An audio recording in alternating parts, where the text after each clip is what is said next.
Hello everyone, welcome back to your channel. तो अभी हम थीसिस राइटिंग स्टार्ट करेंगे। So it's time to start writing. आपको सबसे पहले अपने टॉपिक पे फोकस्ड रहना है। So you should stay focused on your topic and आपको प्लेगरिज्म हर एक हालत में अवॉइड करना है। सो आपको सारी चीजें बताई जाएंगी। देखो, प्लेगरिज्म अवॉइड करने के क्या क्या तरीके हैं। आपको पता है कि बहुत सारे कॉन्सिक्वेंसेज हो सकते हैं अगर आप प्लेगरिज्म करोगे। सो कुछ टिप्स हैं प्लेगरिज्म अवॉइड करने के लिए। सबसे इंपॉर्टेंट है कि आप डायरेक्टली कॉपी पेस्ट मत करो किसी का भी data without citing them properly. And if you are using any data properly, cite the sources either from the secondary or tertiary data. And आजकल आपको पता है बहुत सारे सॉफ्टवेयर हैं which can also detect AI and plagiarism. तो आपको detection में पहले खुद से चेक करना है कि कितना प्लेगरिज्म आ रहा है। एंड मोस्ट इंपॉर्टेंटली जो रेफरेंसेज है उनको प्रॉपरली मैनेज करना है ताकि आप उनको इफेक्टिवली यूज कर सको। जब आप अपनी राइटिंग में रेफरेंसेज या बिब्लियोग्राफी लिख रहे हो तो आपको सारा जितने भी आप आर्टिकल्स या चैप्टर्स जो भी पढ़ रहे हो उनका एक डेटाबेस तैयार करना है। सो जो वो डेटाबेस तैयार करोगे वो आप माइक्रोसॉफ्ट एक्सेल में कर सकते हो या बहुत सारे आरएमएस सॉफ्टवेयर होते हैं। आरएमएस सॉफ्टवेयर क्या होते हैं? रेफरेंस मैनेजमेंट सॉफ्टवेयर होते हैं जिनमें आप अपना जितना भी डेटा है उसको मैनेज कर सकते हो। सो उसको मैनेज करने के लिए अगर आपको एक्सेल शीट बनानी है तो उसमें आप क्या क्या हेडिंग्स रख सकते हो? Author, title, date, research location, मतलब कहाँ से आपको वो फाइल मिली या कहाँ से वो डेटा मिला, क्या उनका सैंपल साइज था, क्या मेथड्स वो फॉलो कर रहे थे, क्या फाइंडिंग्स थी। तो आप ऐसे एक ऑर्गेनाइज मैनर में एक्सेल शीट बना सकते हो प्रॉपरली जिसमें ये सारी चीजें लिख सकते हो एंड हर एक पेपर का ऐसे मेंशन कर सकते हो ताकि जब आपको फाइंड करना हो टेबुलर फॉर्म में आपको फाइंड करना इजी हो जाए एंड दोबारा वो सारा जितना भी आपने फाइल्स पढ़ी थी वो आपको दोबारा ना रीड करनी पड़े। सो जैसे टर्निट में भी डायरेक्टली आ जाता है कि कितना परसेंट आप प्लेगराइज कर रहे हो, तो आपको चेक करना है कि आपके डेटा में बिल्कुल भी प्लेगरिज्म नहीं होना चाहिए। सो अब मैं आपको स्टेप बाय स्टेप बताऊंगी कि अगर आपको पीएचडी थीसिस लिखनी है तो क्या आपको कैसे लिखनी है।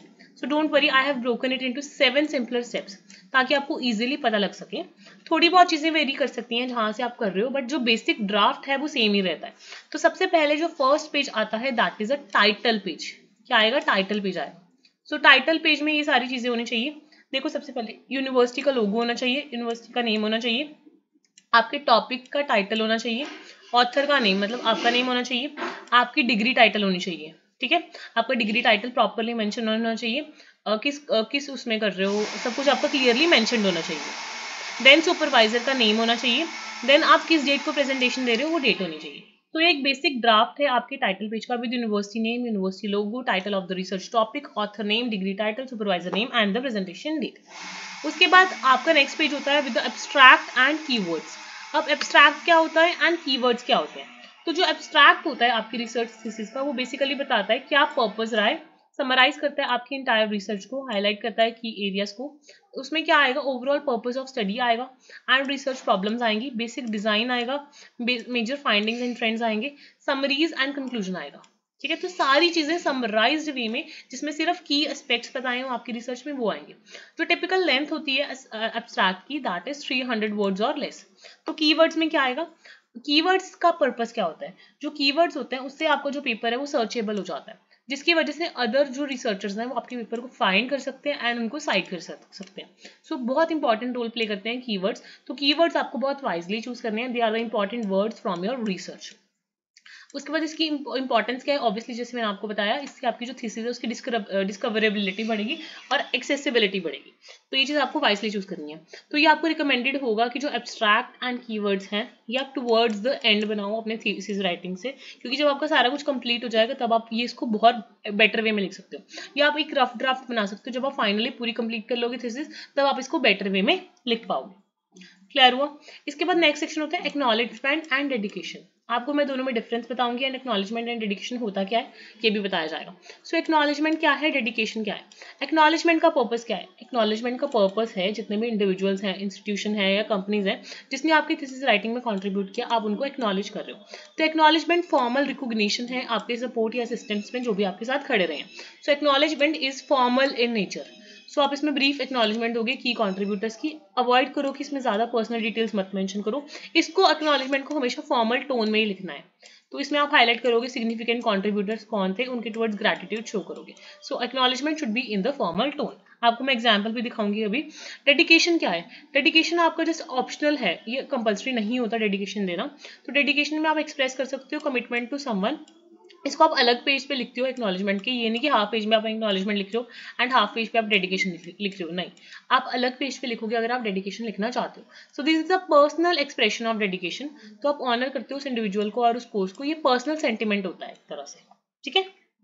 तो एक्नॉलेजमेंट एंड डेडिकेशन की यहाँ पे एग्जांपल्स हैं। फॉर एग्जांपल एक्नॉलेजमेंट में आप लिख रहे हो, I would like to express my gratitude to the primary supervisor professor, you can name them, who guided me throughout this project. I would also like to thank my friends, उनके नाम लिख सकते हो, या family, you supported me and offered deep insight into the study.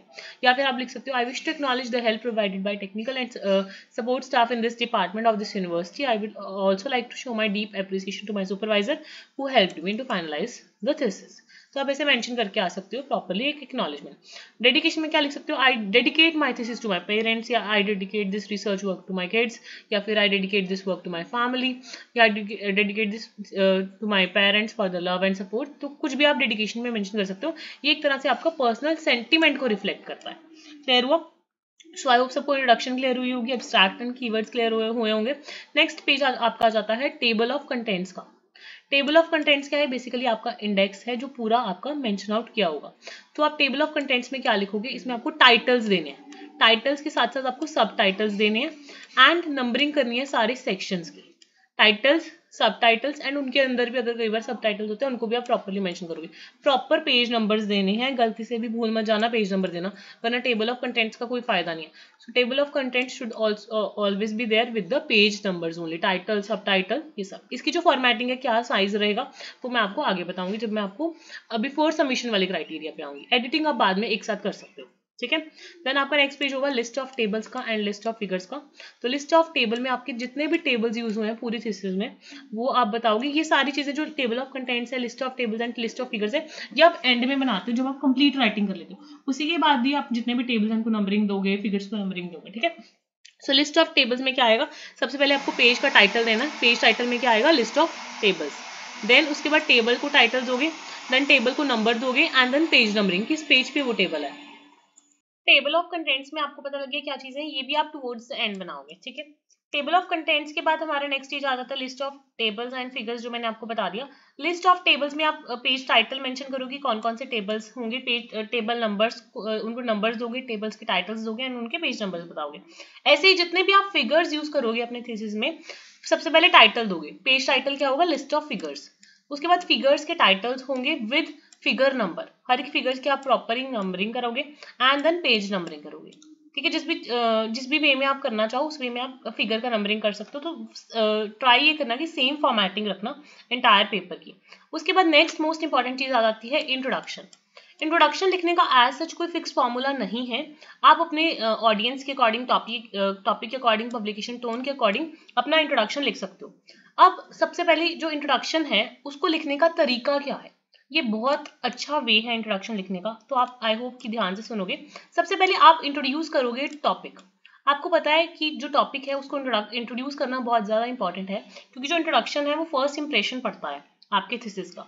तो introduction आपकी बहुत अच्छी होनी चाहिए, बहुत ही कंसाइज एंड क्लियर होनी चाहिए। तो सबसे पहले स्टार्ट करोगे आप इंट्रोडक्शन ऑफ द टॉपिक से, जिसमें आप you can start with objective and technique. तो आप एक कंपेलिंग हुक के साथ स्टार्ट कर सकते हो, जिसकी वजह से जो रीडर है वो एंगेज रहे। सो आप कोई इंटरेस्टिंग फैक्ट या कोई इंटरेस्टिंग स्टैटिस्टिक्स या कोई इंटरेस्टिंग क्वेश्चंस या एनेक्डोट्स से स्टार्ट कर सकते हो। For example you could start like did you know that, या कोई इंटरेस्टिंग फैक्ट उसके साथ लगा के ऐसे स्टार्ट कर सकते हो। एंड ऑब्जेक्टिव आपकी जो टॉपिक का है, जो टॉपिक का सिग्निफिकेंस एंड इंटरेस्ट है, वो आपकी इंट्रोडक्शन में क्लियर होना चाहिए। उसके बाद थोड़ा सा इंट्रोडक्शन में बैकग्राउंड बताते हुए अपने टॉपिक का, you will start with the background कि कुछ रेलिवेंट रिसर्च या रिसर्च गैप्स क्या है, तो आप बैकग्राउंड और रिसर्च गैप के बारे में मेंशन करोगे। एग्जिस्टिंग लिटरेचर को आप ब्रीफली मेंशन करोगे, की एरियाज जिन पे आप फोकस करने वाले हो या जिन पे फर्दर इन्वेस्टिगेशन हो सकती है वो आप मेंशन करोगे। देन आप एस्टैब्लिश करोगे अपने इंट्रोडक्शन में रिसर्च प्रॉब्लम, अपने रिसर्च प्रॉब्लम को डिफाइन करोगे, उसका सिग्निफिकेंस क्या है वो बताओगे, इंपॉर्टेंस बताओगे, ओरिजिनलिटी ऑफ योर आर्ग्यूमेंट बताओगे। Then you will be specifying the objectives, क्या आपके स्पेसिफिक गोल्स है अपने रिसर्च के वो बताओगे, और क्या आप अचीव करना चाहते हो वो बताओगे। Then you will be defining your hypothesis, hypothesis को क्या आप टेस्ट करना चाहते हो। हाइपोथेसिस बेसिकली क्या होती है, टेस्टेबल प्रेडिक्शंस होती हैं आपके वेरिएबल रिलेशनशिप्स की, and it predicts the various relationship between the variables.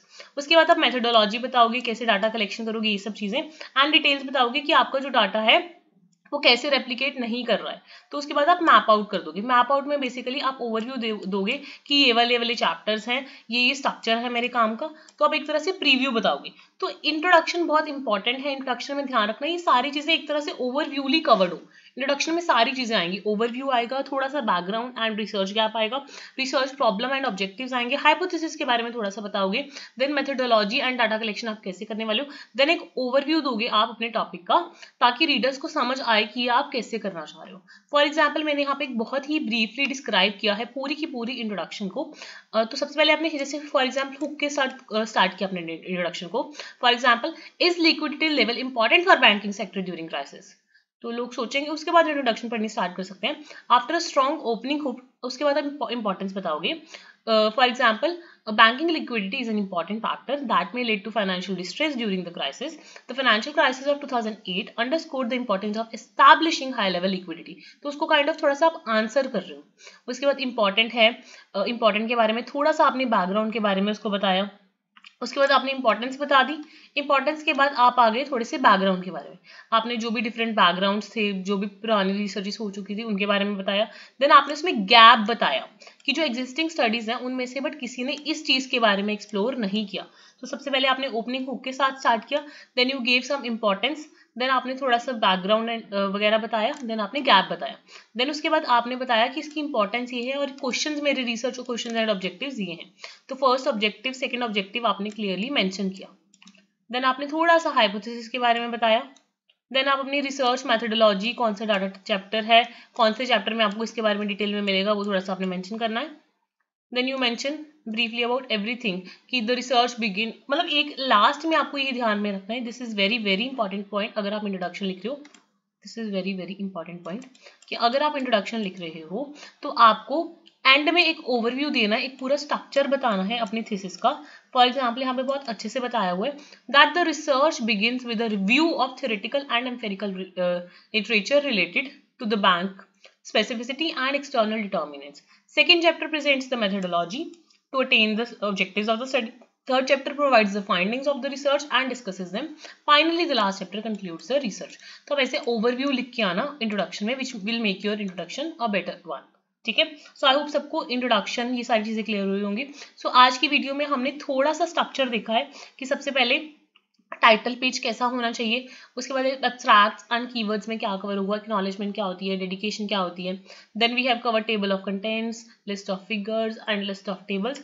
उसके बाद हमने इंपॉर्टेंट चीज की जो कि है इंट्रोडक्शन। अभी जो नेक्स्ट पार्ट आएगा इसका, उसमें आपको लिटरेचर रिव्यू के बारे में बताऊंगी, उसमें क्या क्या चीजें आएंगी, वो सारी चीजें हम कवर करेंगे। आगे क्या होगा नेक्स्ट आपके थीसिस में कंटिन्यू, वो मैं आपको बताऊंगी। ठीक है। आई होप आपको ये वीडियो अच्छी लगी। If like the channel you can subscribe the channel and आपको प्रॉपर प्लेलिस्ट मिल जाएगी पीएचडी थीसिस की इस चैनल पे। ठीक है। बाकी मिलते हैं नेक्स्ट वीडियो में।